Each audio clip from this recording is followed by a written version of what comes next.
Our last gathering of this class, our week 6 on how do I share the gospel. So if you are watching from home, I'm pretty sure Miss Dolores is. I don't know who else is watching from home. Let us know if you are. That would be great. You're probably watching by our Facebook group or our YouTube group, so just drop something in the comments there. Let us know who's watching. But those of you that are here in the class today, we are going to talk about the next steps. Where do I go? How do I start? How do I transition? How do I start? How do I transition into the gospel from normal conversations? First of all, let's start with this. Let's start with anybody. Have you got your definitions? Have y'all written out a definition yet? How you would define the gospel? I appreciate honesty.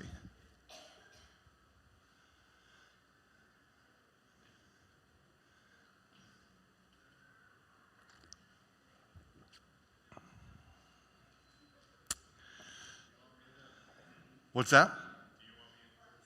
Absolutely, yeah.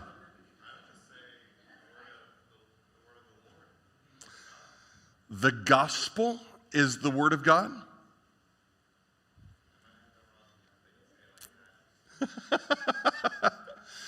It certainly is. The gospel certainly is the word of God.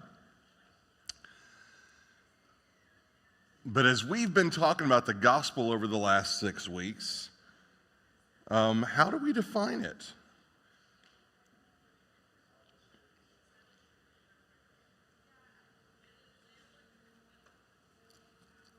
How do we define the gospel?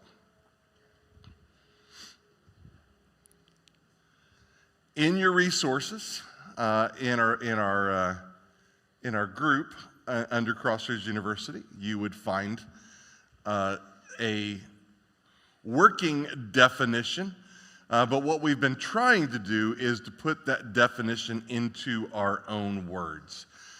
Because, first of all, you're not going to pull your phone out, open up your church center, go to Crossroads University, go to this group, and then click on resources and open up the definition in order to share with someone what the gospel is if they ask you.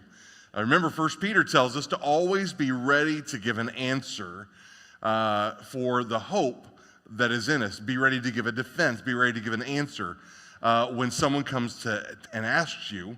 And so when someone comes on a Sunday morning, Sunday afternoon, or they saw you at church on Sunday, and on Tuesday afternoon they go, "So what is the gospel? I heard the gospel talked about a lot. What is the gospel? How do you define it?" Most simply, how do you define the gospel? Okay, it's good news. It's good news. What else? You both talked at the same time. Oh, did you? Look in Ephesians, okay? So Ephesians where? Right. So you're going to go to Ephesians where in Ephesians? 2:1 through 10. Very good. All right. So at the very least, Ephesians 2:1 through 10. If someone says, "What is the gospel?" Let's go to Ephesians 2:1 through 10. It is good news. Good news of what?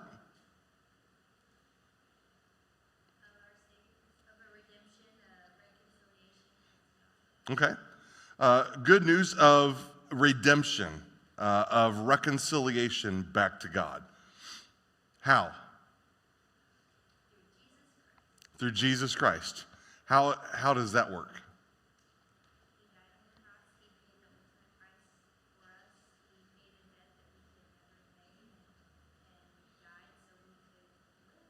Yeah. He paid a debt he didn't know. I owed a debt I couldn't pay. He became my sacrifice. Very good. Yeah, that's the gospel. And so when we talk about the gospel, when we talk about defining the gospel, any variation of that, and again, I think sometimes we make it too hard. I think when I ask it, it's like, oh no, what?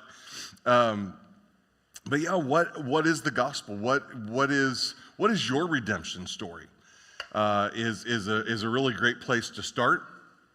Knowing and understanding my own redemption story and being able to share that with others is an important thing. Let's go to Ephesians 2, 1 through 10 again, just to be reminded of that.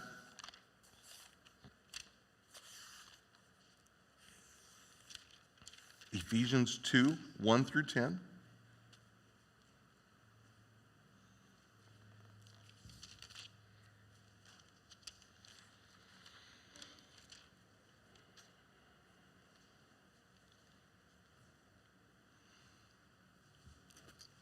Who wants to read it? With emphasis, explaining the gospel as you read it. And let the passage explain itself. But rather than speed reading a passage, explain it. Use the passage to explain it.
Very good. Any questions?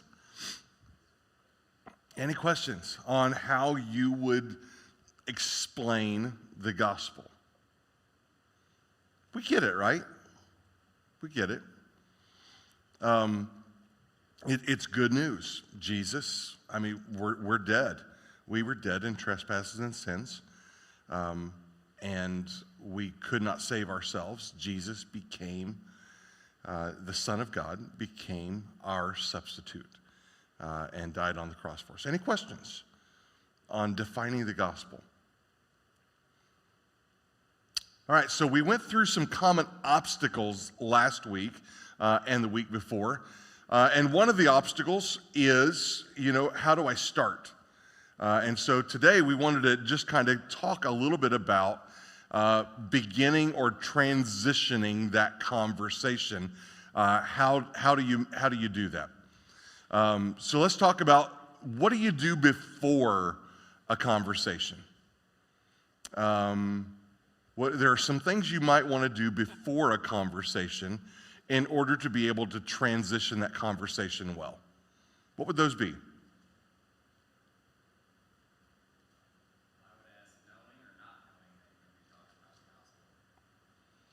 Okay, knowing or not knowing that you're going to be talking about the gospel.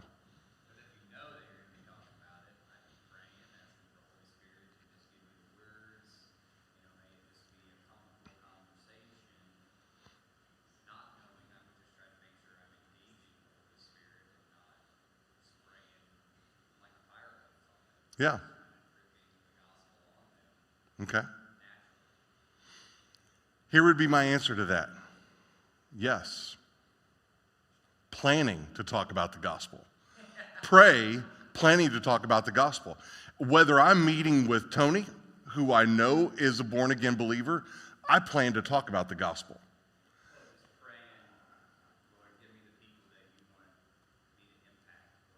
Absolutely.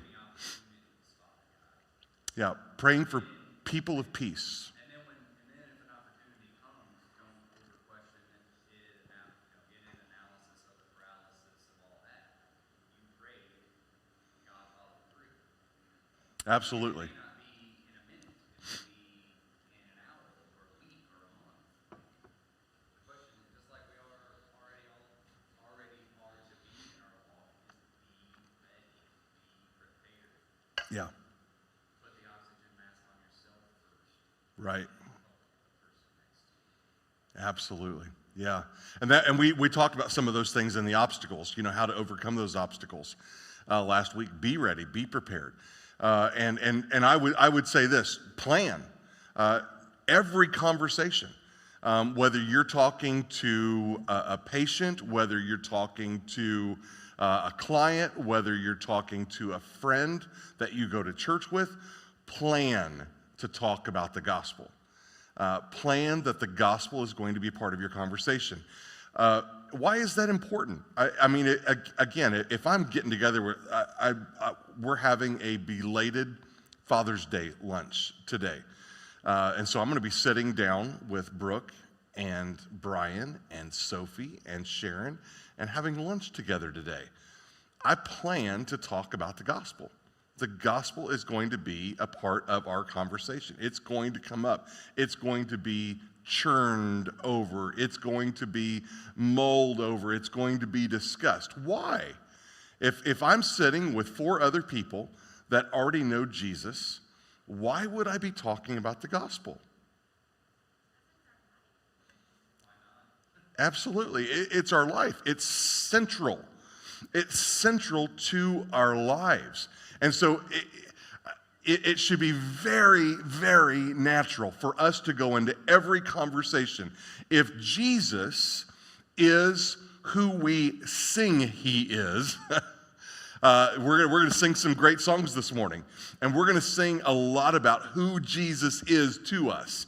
If he is who we sing he is, then the gospel invades every corner of our lives. And so just plan to talk about the gospel. Plan to discuss the gospel. Plan to celebrate the gospel. Plan to testify to the gospel. And then the next would be pray. Pray. Pray that if the gospel is central to my life, it's going to come out, whether Ephesians 2:1 through 10 is going to come out or not. The gospel is going to come out in a conversation. Because, again, we talk about naturally what is most important to us. We talk about naturally what's most important to us. And again, I would go back to if we sing, if Jesus is who we sing he is, it's naturally just going to be a part of our conversation. Even if we're talking about the things he's blessed us with. Why is he blessing us with those things? Because of the gospel. Because of his grace. I don't deserve it in any way, shape, or form. And I'm not getting what I know I deserve. That's really just kind of become, I have developed intentionally, I have developed my answer to people when they say, how are you guys doing?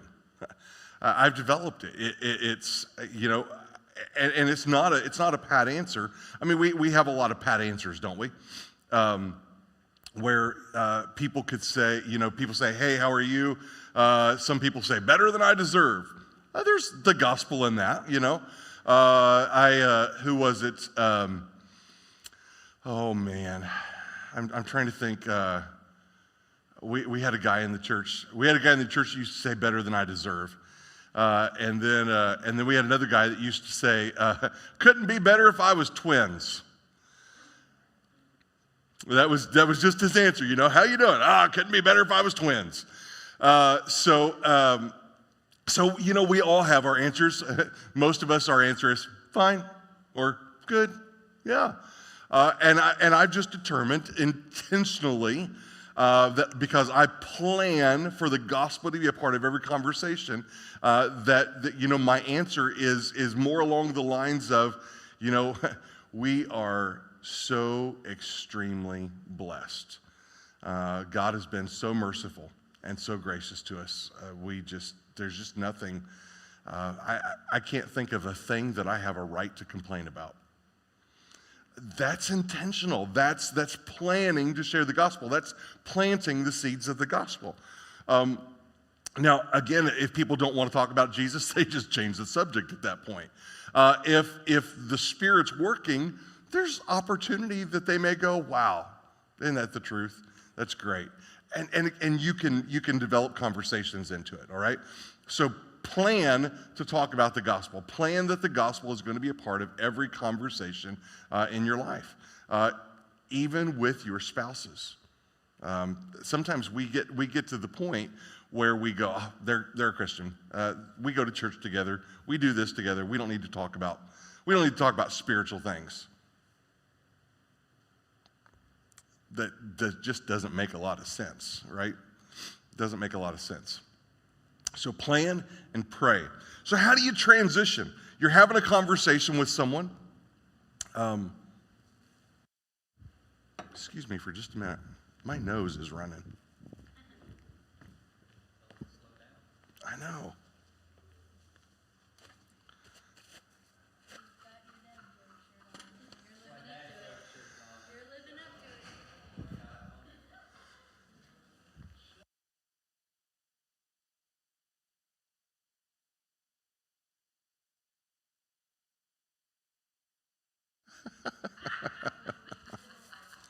Tony's in dad joke mode. Oh goodness. All right. So how do I share the gospel? How do I transition it? Again, by planning and praying, by knowing I'm going to share the gospel in every conversation. I'm going to talk about the gospel. Again, do you understand what I'm saying? I think sometimes we box in the gospel to a conversation we're only going to have with people who are lost. And that's just not the way we should do it. We should be testifying. Using the gospel, we should be testifying at all times. And again, I know people get afraid to do that at their jobs. But I get it. I hear people talk about all the time, we're not allowed to talk about religion. We're not allowed to talk about, and I challenge that. I challenge that because it's not religion. This is if you're taking something, you've been not sleeping well, and you're struggling with sleep. And you're talking about that at work with your coworkers. I'm really struggling to get to sleep, and then you take some melatonin, and all of a sudden you are sleeping like a baby, and you start telling your coworkers about melatonin, especially the ones that kind of hint at the fact they're not sleeping well. And it's totally okay to talk to people about a pill that you're taking, or a vitamin that you're taking, or a supplement that you're taking. That's okay. But I can't tell people that I'm finding peace and contentment and joy in a relationship with Jesus Christ, who gave everything for me.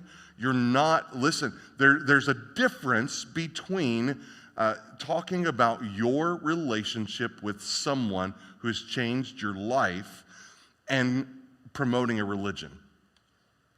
Does that make sense? I totally understand that your employer does not want you inviting people to church and inviting people to come to Christianity or come to Islam or come to Buddhism or I totally understand an employer not wanting you on the clock that they're paying you for to be proselytizing. Totally get it. But I think sharing who Jesus is to you and the things Jesus does for you is completely different. And if someone wants to fire you because you talked about Jesus changing your life, because you did what Scripture says in 1 Peter and you gave an answer for the hope that is in you, if someone wants to fire you over that, then consider it persecution and look for another job.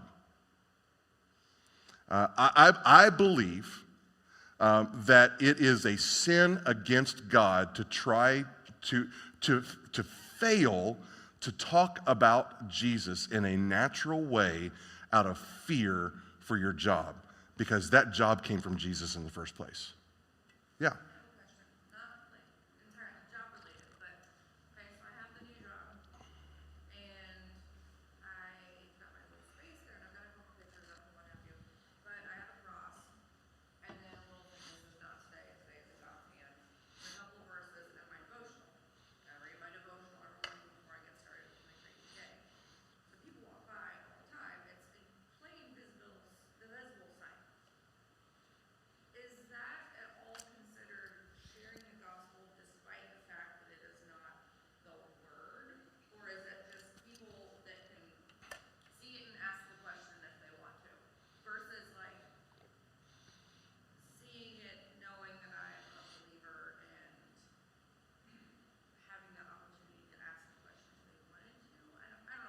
Yeah. So is having religious paraphernalia, is having religious paraphernalia around you sharing the gospel? No. Is it a gospel witness? Yes. And so absolutely it plants seeds. It would do what one of the things that I believe we should be praying about is we should be praying for people of peace, that God would lead us into conversations with people of peace. People of peace, according to Scripture, and let me give you some references on this. As far as a house of peace, Matthew chapter 10, verses 1 through 15.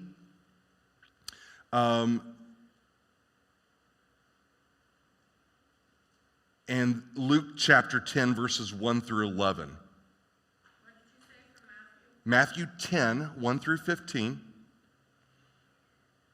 And Luke 10, 1 through 11. Jesus and the apostles, as they were sharing the good news that a king has come, they found receptive and hospitable people that welcome not only the messenger but also the message. So they were looking for people of peace. They were looking for a house of peace. So I would definitely say that some of the things that you have displayed, especially the what was the one you said? Not today. Yeah, not today. Today's in God's hands. Those are things mostly, for my benefit, but sure. Yeah, they're gospel seeds. Those are seeds that you've planted for opportunity, and so it may prompt someone to say, "What's that mean?" And then that provides you the opportunity again to share the gospel as it relates to you. As you share the gospel as it relates to you, you can. In a non-threatening way, let them know it's available to them also, without saying, you know what, forget work, forget all this. Let's just get down on our knees right here in my cubicle today, and let's just pray, and you receive Jesus Christ. Now, again, someone may be able to do that, and your work may allow you to do that. That's not going to be the case in most places. But to be able to say, the peace that I found in Jesus, and then be able to share that, Jesus, I was dead in trespasses and sins. Jesus came to earth. He's the Son of God. He came to earth. He died on the cross, rose from the dead. He paid the penalty for my sins. He took my punishment. and I accepted him, and that's why I have peace. That's why I can say, not today. Today's in God's hands. And again, I would submit, if you get fired over that, then turn to the one who provided the job in the first place. Right. Yeah. And I only say that from the standpoint of I hear that a lot. I'm not allowed to talk about religion at my job. Great. Religion sucks. Talk about Jesus. Jesus isn't religion. Separation of church and state. All right. But again, if you can talk about who you slept with last night, I think you can talk about who gave you peace last night. Right? And if you can't, then turn to the one who gives peace. Turn to the one who provides jobs. Turn to the one, if you think your job's in danger because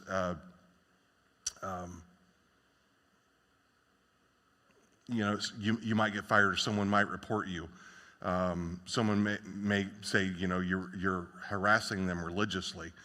Again, be careful with it, but if I can talk about my children and what they did at their games last night, if I can talk about how much I drank last night, if I can talk about who I slept with last night, if I can talk about what I took to make me sleep better last night, if I can talk about where I ate last night, if I can talk about all those things, which are all non-essential things in my life other than my kids, they're all non-essential things in my life.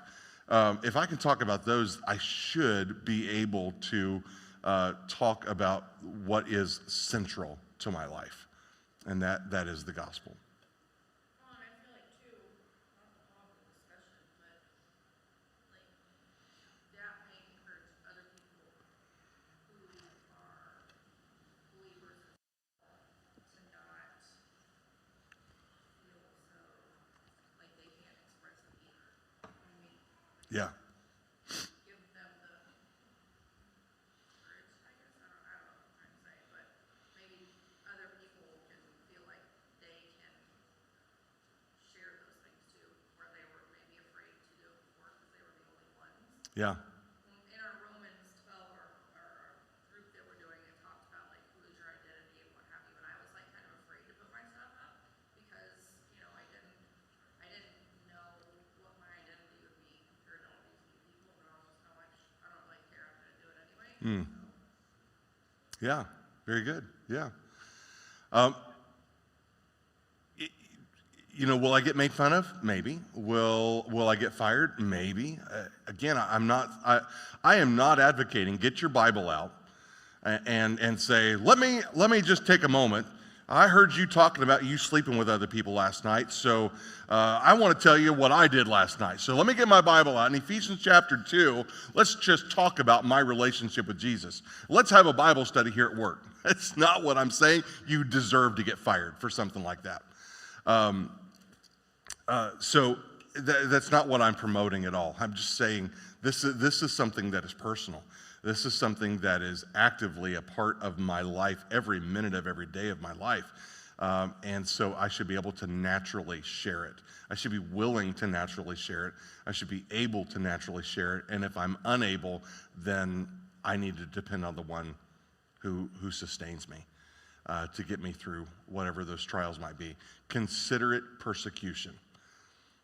We live an unpersecuted life. If you are harassed by employers for talking about what Jesus did for you, consider it persecution. All right, so how do I lead in? We're having this natural conversation, and I've prayed. I've prayed for people of peace. I've prayed for God to lead me to people of peace to come into my life.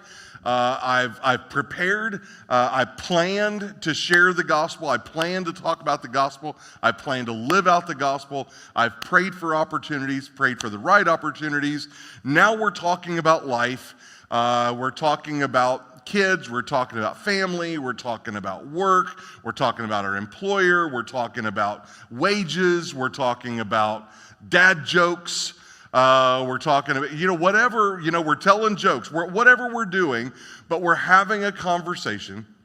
How do I get to the gospel from there? It goes back to planning and preparing and praying, because those things get me ready. They get me ready. And so now my ears are tuned to any opportunity. And so when someone starts to talk about struggles, any of y'all have a more than a 30-second conversation with someone that somewhere along the line brokenness is not mentioned, the brokenness of the world? You had more than a 30-second conversation where troubles, struggles, personal struggles, political struggles, social struggles does not come into the conversation. They're all on-ramps to the gospel. They're all on-ramps to the gospel. Here would be a good example I would encourage you to do this. Share a 1-minute testimony, all right? Let me tell you how to put a 1-minute testimony together. Share a 1-minute testimony. So you're going to talk about 3 things. Before, how, and now. Before, how, and now. So they're talking about, being depressed. They're talking about being anxious. They're talking about, can I just tell you, I was once struggling with depression and anxiety. Now again, don't make things up, but again, plan, prepare, and pray for God to give you opportunities to speak into conversations. And so maybe they're talking about a fear. Maybe they're talking about a fear of COVID, or they're talking about a fear of dying, or they're talking about a fear of having their child taken away from them because they're going through a divorce. They're talking about a fear of losing their job. They're talking about a fear of fill in the blank. Give me some more fears that you've heard this week alone. Fear of losing their house. Fear of change. Fear of bees? Okay. Fear of death, yeah. And so I can easily transition my ears, because I have planned and prepared to walk in the gospel today. And because I've prayed for God to give me opportunities, my ears are tuned to, fear. I was once paralyzed by fear. I was once afraid. I was once confused. I was once depressed and discouraged. I once questioned the meaning of life. The next question would be, or the next statement would be, but then I entered into a relationship with Jesus. Because Jesus gave his life for me, and now I have courage. Now I have patience. Now I have peace. Now I have joy. And so before, we're going to equate it with a negative emotion, a negative sense, so the before is a negative. Before I was sad. Before I was anxious. Before I was afraid. Before I was confused. Then I met Jesus, and now I have courage. Now I have patience. Now I have joy. Now I have peace. Now I have stability. Do you have a story like that?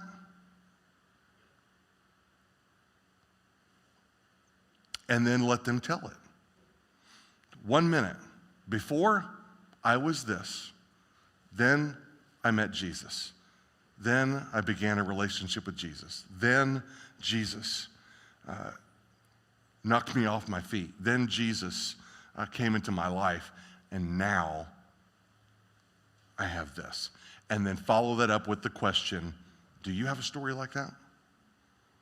And let them tell you their story. And then as they tell it, now all of a sudden, their story, if they don't know Jesus, their story is going to be filled with brokenness. And now you've got an inlet right into the 3 circles to talk about brokenness, God's design, the cross, the gospel, and his plan for restoring us. Does that make sense? What are some other negative emotions, negative senses, negative feelings that you can have your ears tuned to? And basically, they would be without Jesus feelings. Without Jesus feelings. That would be the before. What other? Fear, anxiety, sadness, depression.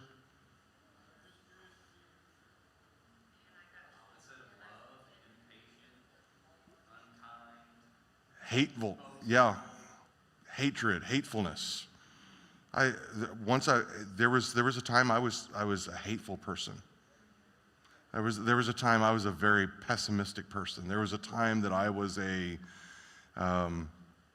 and again, I don't make up a story, but can't you identify with most negative emotions?